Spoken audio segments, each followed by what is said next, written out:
ముఖ్యమంత్రి గారు please please.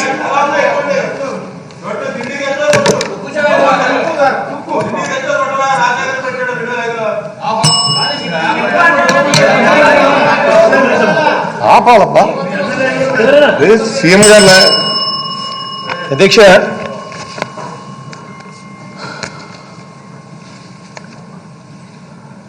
Chandrababu Naidu గారిని తన అక్రమ నివాసం మీద చర్చ జరుగుతూ ఉంది అధ్యక్ష.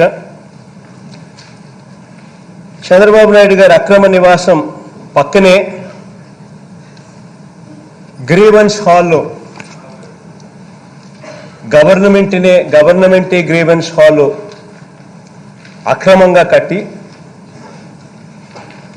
ఆ గ్రీవెన్స్ హాల్ ఏదైతే అక్రమంగా కట్టారో అది ఎందుకు తొలగించారు అని చెప్పి ఈరోజు ఏకంగా చట్టాలు చేసే సభలోనే చట్టాలను ఉల్లంఘించి కట్టిన దానిని చట్టాన్ని గౌరవిస్తూ తీసేస్తే దాని మీద ఇవాళ చర్చ అధ్యక్ష.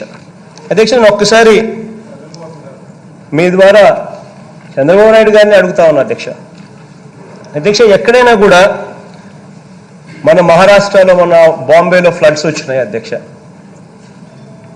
తమిళనాడులో కూడా ఫ్లడ్స్ అప్పుడప్పుడు కనిపిస్తూ ఉంటాయి అధ్యక్ష.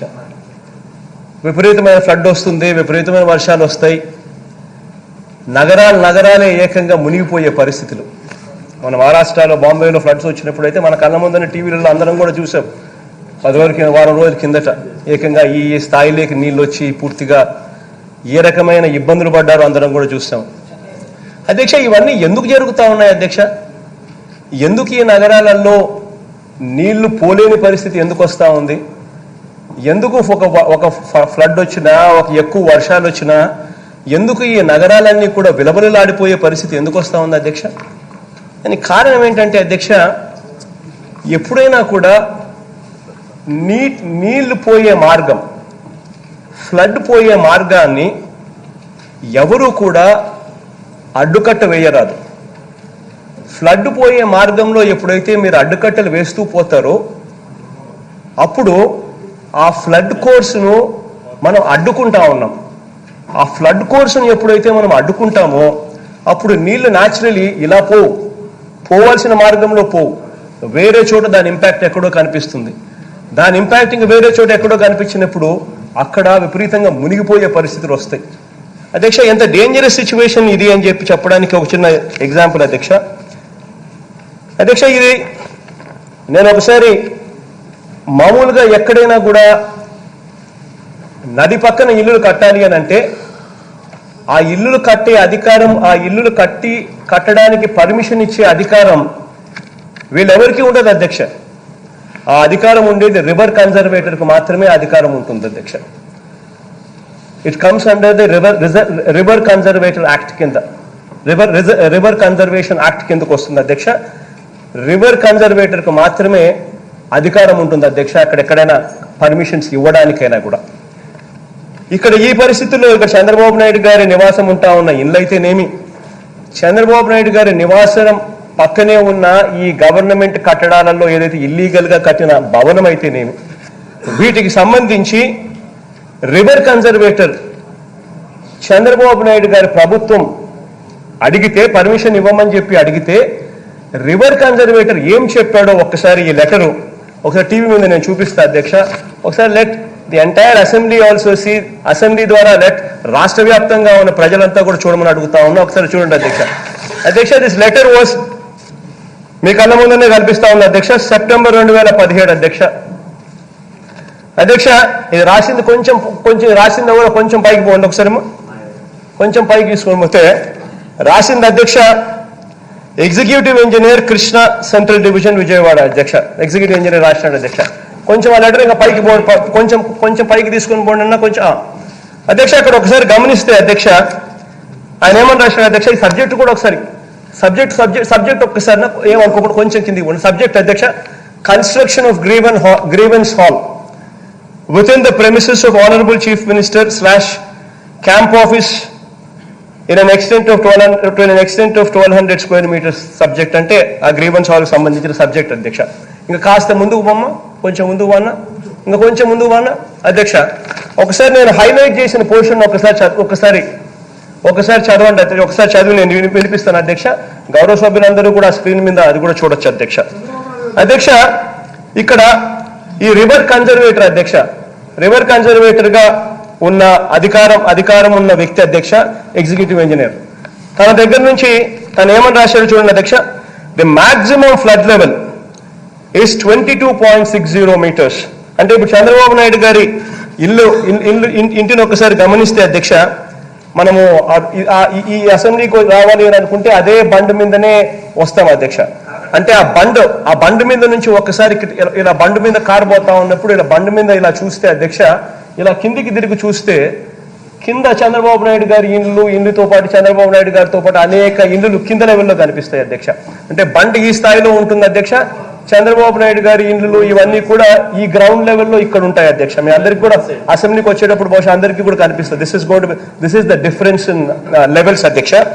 ఒకసారి గమనిస్తే ది మాక్సిమం ఫ్లడ్ లెవెల్ అధ్యక్ష 22.60 meters అధ్యక్ష. అంటే మాక్సిమం ఫ్లడ్ లెవెల్ ఇస్ 22 దాంట్లో రాస్తున్నారు అధ్యక్ష 22.60 meters అధ్యక్ష. And the highest field level అంటే చంద్రబాబు నాయుడు గారు ఉన్న ఇల్లు highest field level is at 19.50 meters. అంటే 19.50 meters లో ఆయన ఇల్లు ఉంది. మాక్సిమం ఫ్లడ్ లెవెల్ 22.60 meters కు మాక్సిమం ఫ్లడ్ లెవెల్ ఉంది. అంటే ఏకంగా ఫ్లడ్ కోర్సును అడ్డుకుంటా ఉన్నారు. అక్కడ ఎనీ కన్స్ట్రక్షన్స్ అక్కడ ఏమొచ్చినా కూడా అధ్యక్ష, that is abstraction of flood. ఒక ఫ్లడ్ను మనం అబ్స్ట్రక్ట్ చేస్తే దాని ఎఫెక్ట్స్ అధ్యక్ష డెవాస్టేటింగ్ ఎఫెక్ట్స్ అధ్యక్ష. ఫ్లడ్ కోర్సును గాన ఎవరైనా కూడా అడ్డుకుంటే అక్కడ ఇంకా అన్నిటికన్నా బాధాకరమైన అంశం ఏమిటో తెలుసా అధ్యక్ష, ఏకంగా ముఖ్యమంత్రి గారే ఈ రకంగా ఇల్లీగల్ కన్స్ట్రక్షన్ లో ఉండడం, ఏకంగా ముఖ్యమంత్రి గారే ఏకంగా ఫ్లడ్ కోర్సును ఆపడము, ఏకంగా ముఖ్యమంత్రి గారే ఫ్లడ్ వచ్చినా పర్వాలే, ఫ్లడ్ కోర్స్ మారిపోయినా పర్వాలేదు అని చెప్పి అన్న యాటిట్యూడ్ ముఖ్యమంత్రి గారు చూపించడం మొదలు పెట్టేసరికి అధ్యక్ష, ఆ రోడ్డు మీద అంతా కూడా మొత్తం కూడా కన్స్ట్రక్షన్స్ అన్ని కూడా విచ్చలవిడిగా రావడం మొదలు పెట్టే పరిస్థితి కనిపించింది అధ్యక్ష. అక్కడే కాదు అధ్యక్ష, ఎప్పుడైతే ముఖ్యమంత్రిగా ఉన్న వ్యక్తి రూల్స్ ను ఖాతరు చేయడం మానేస్తాడో, ఎప్పుడైతే ముఖ్యమంత్రిగా ఉన్న వ్యక్తి నాకు రూల్స్ వర్తించవు అని చెప్పి అనుకోవడం మొదలు పెడతారో, అప్పుడు రాష్ట్రంలో ఉన్న ప్రతి ఒక్కరికి కూడా చులకన అవుతుంది. ప్రతి ఒక్కరు రాష్ట్రంలో కూడా మాకు కూడా రూల్స్ వర్తించవు, ముఖ్యమంత్రికే వర్తించకపోతే మాకెందుకు వర్తిస్తాయి అని చెప్పి అనుకోవడం మొదలు పెడతారు. ఆ రకంగా జరిగిన పరిస్థితి అధ్యక్ష మళ్ళీ కమింగ్ బ్యాక్ అధ్యక్ష, ఇదే రివర్ కన్జర్వేటర్ రాసిన లెటర్ అధ్యక్ష. The maximum flood level is 22.60 meters and the highest field level is 19.50 meters. Further, the deputy executive engineer the executive engineer has stated that the ground level, that is the field level, is lower than the maximum flood level, which is flood prone area. Adhyaksha, he further added, Adhyaksha, further it is submitted that the Honorable Lokayukta of Telangana and Andhra Pradesh has issued orders dated 1/2/2017 in complaint number so and so filed by so and so Hyderabad, that the collector Krishna and the collector Guntur districts are directed to see that encroachments on the Krishna left flood bank above Prakasham barrage and also similar encroachments along with the Krishna river margin above Prakasham barrage are removed within 6 months from the date of receipt of copy of the order. Lokayukta orders ఇచ్చింది. ఇది flood ను మీరు obstruct చేస్తా ఉన్నారు. It is coming with in the flood level. Flood ను obstruct చేస్తే డెవాస్టేటింగ్ effects ఉంటాయి. ఈ కన్స్ట్రక్షన్స్ అన్ని కూడా తీసేయండి అని చెప్పి executive engineer who is the conservator of river conservator గా ఉన్న authority, he's the sole authority. ఆయన ఏకంగా లెటర్లో లోకాయుక్త ఏం చెప్పింది కూడా లెటర్లో రాస్తూ, సెకండ్ పేజ్ ఒకసారి పోతే అధ్యక్ష, ఆయన కంక్లూజన్ ఆయన కంక్లూజన్ అధ్యక్ష, in view of the above circumstances, it is not possible to issue clearance for construction of the proposed grievance hall within the camp office అని చెప్పి ఏకంగా categorically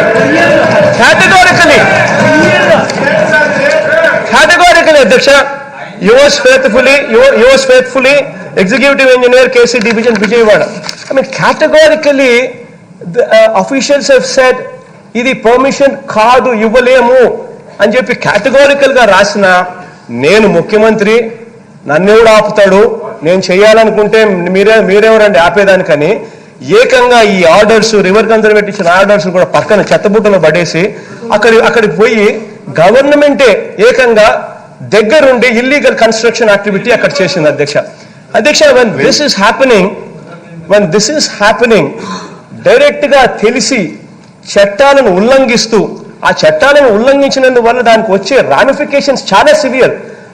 your obstructing the flood course obstruct చేస్తా ఉన్న పరిస్థితి ఎంత డెవాస్టేటింగ్ effects అని అంటే, ఒకరిని చూసి ఇంకొకరు ఇలా మొత్తం అందరూ కట్టుకుంటా పోతా ఉంటే ద ఫ్లడ్ కోర్స్ అనేది ఉండదు అధ్యక్ష. ఫ్లడ్ కోర్స్ అనేది ఎక్కడా కూడా ఫ్లడ్ అనేది పోవాల్సిన కోర్సులో పోదు. దాని డెవాస్టేటింగ్ ఎఫెక్ట్స్ త్రూ అవుట్ కనిపిస్తాయి. ఆ ఫ్లడ్డింగ్ ఎక్కడికో పోతుంది, విజయవాడ నగరం కూడా మునిగిపోయే పరిస్థితులకు కూడా వచ్చేస్తుంది. ఇటువంటి పరిస్థితుల్లో గవర్నమెంట్ గా జరుగుతా ఉన్న అన్యాయం చూడలేక నేనే ఎప్పుడైతే కలెక్టర్ల మీటింగు, ఎప్పుడైతే ఐఏఎస్ ఆఫీసర్ల మీటింగు, ఎప్పుడైతే ఎస్పీల మీటింగ్ జరిగిందో నేనే స్వయంగా వీళ్ళందరి మీటింగ్ తీసుకొని వచ్చి అదే గ్రీవెన్స్ హాల్లో అదే ప్రజా వేదికలోనే మీటింగ్ పెట్టా అధ్యక్ష. మీటింగ్ పెట్టించి అందరు ఐఏఎస్ ఆఫీసర్లను కూర్చోబెట్టా, అందరి హెడ్ ఆఫ్ ది డిపార్ట్మెంట్స్ కూర్చోబెట్టా,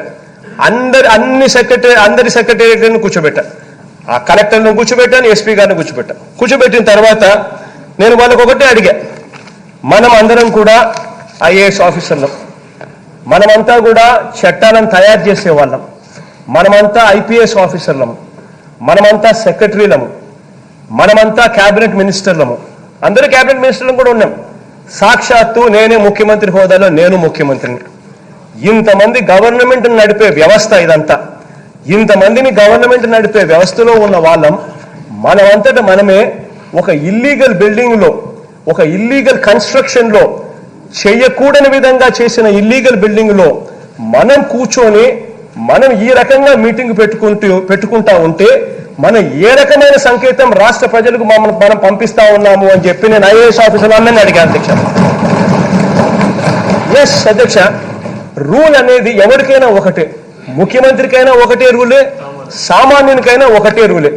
అదే ఇల్లీగల్ కన్స్ట్రక్షన్ ఎవరైనా సామాన్యుడు గన చేసి ఉండింటే, ఎవరైనా సామాన్యుడు గన ఒక రేకుల షెడ్ వేసుకుని ఉంటే, ఇల్లీగల్ గా రేకుల షెడ్ వేసుకుంటే గన గమనింటారా అధ్యక్ష?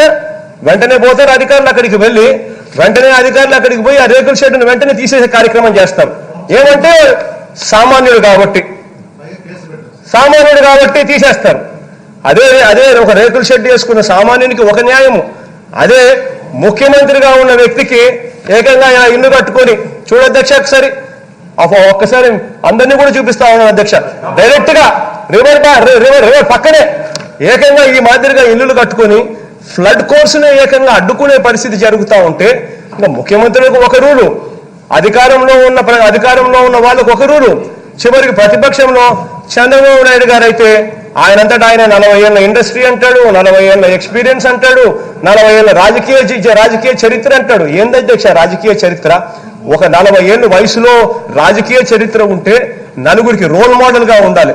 ఆ రాజకీయ చరిత్ర నలుగురు చూసి అలాంటి నాయకుడు అని చెప్పుకునే పరిస్థితిలో ఉండాలి. కానీ ఈ మాదిరిగా అధికారంలో ఉన్న వ్యక్తులే రూల్స్ మాకు పాటించవు, సామాన్యునికైతే ఒక రకమైన రూలు, అధికారంలో ఉన్న మాకైతే వేరే రకమైన రూల్స్ అని చెప్పి అధికారంలో ఉన్న వాళ్ళే మెసేజ్ పంపించడం మొదలు పెడితే అసలు ఈ వ్యవస్థ బతకదు అధ్యక్ష. అందుకనే మొట్టమొదటగా ఇల్లీగల్ కన్స్ట్రక్షన్ రిమూవల్ చేసే కార్యక్రమం ఎక్కడి నుంచి శ్రీకారం చుట్టాము అని అంటే మొట్టమొదటగా ఇల్లీగల్ కన్స్ట్రక్షన్ ఇల్లీగల్ గా కట్టిన అదే గ్రీవెన్స్ హాల్లో ఎక్కడైతే కలెక్టర్ల మీటింగ్ జరిగిందో, ఎక్కడైతే మొత్తం వ్యవస్థ అంతా పోయి ఎక్కడైతే కూర్చొని ఉందో అదే బిల్డింగ్ నే అక్కడే మొట్టమొదటి రోజే డిమాలిషన్ అక్కడే చేయమని చెప్పి ఆదేశాలు ఇచ్చాము అధ్యక్ష. ఇచ్చిన తర్వాత ఆ రోడ్డు మీద ఉన్న వాళ్ళే ఆ రోడ్డు మీద ఉన్న అన్ని బిల్డింగ్స్ కూడా ఆర్డర్స్ ఇచ్చాము, వెంటనే వెకేట్ చేయండి, వెకేట్ చేయకపోతే ఈ బిల్డింగ్స్ కూడా డిమాలిష్ చేయబడతాయని చెప్పాం. కలెక్టర్లకు అందరికీ కూడా చెప్పాం, ఇది ఒక స్ఫూర్తిగా తీసుకోండి. ఎక్కడైనా కూడా సామాన్యునికి ఒకే రూల్ ఉండాలి, అధికారంలో ఉన్న పెద్ద పెద్ద వ్యక్తులకైనా కానీ ఒకే రూల్ ఉండాలి. ఇల్లీగల్ కన్స్ట్రక్షన్ ఎక్కడ జరిగినా కూడా చట్ట ప్రకారం ఎక్కడైతే అన్యాయం జరుగుతా ఉన్న పరిస్థితిలో ఉంటే రూల్స్ అనేది ఎవరికైనా కూడా ఒకటే మాదిరిగా రూల్స్ ఉండాలి.